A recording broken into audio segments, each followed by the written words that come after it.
তুমি চলে এসেছো? জি ভাইগনা, আইসা গেছি। তাহলে সবই পরিকল্পিত।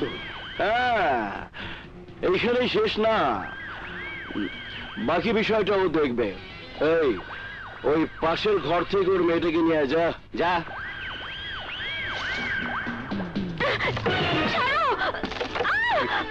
বাবা, ওরা আমাকে কলেজে যাওয়ার পথে ধরে নিয়ে এসেছে।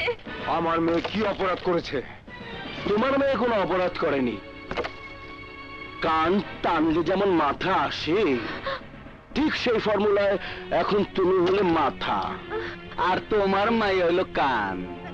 তাই জলদি গতকালকে ব্যাংক থেকে উঠানো 50 লক্ষ টাকা তোমার অ্যাকাউন্টস অফিসারকে আশুলিয়া থেকে মিরপুর যে রাস্তাটা গেছে, নইলে এই, তোমাদের টাকার দরকার, টাকা দেব, কিন্তু আমার মেয়েকে ধরে আনলে কেন? তুমি হচ্ছ ঘটি, কঞ্জুস মানুষ, নিজের জান গেলেও টাকা দিবে না। তাই বিকল্প ব্যবস্থা হিসাবে তোমার মেয়েকে ধরে এনেছি। ফোনটা দাও, আমি অফিসে বলে দিচ্ছি।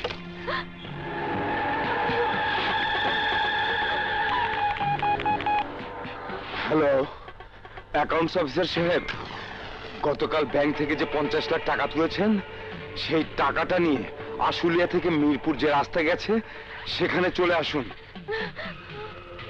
এখন আমার মেয়েকে ছেড়ে দাও। আপনি ভদ্রলোকের মতো ওই মামুর সাথে যাবেন, টাকা বুঝে পেয়ে ফোন দিলে আপনার মেয়েকে সসম্মানে ছেড়ে দেবো। চলো, কে যাবে আমার সাথে? মামু যাও, টাকার পরে ফোন দেবে। আমাকে জলদি মুক্ত করে নিয়ে যাবে। মারি না, তুই কোনো চিন্তা করিস না মা, সব ঠিক হয়ে যাবে। সব এই, তোরা দুজনেই রুম থেকে বের হয়ে পাশের রুমে অপেক্ষা কর। যা।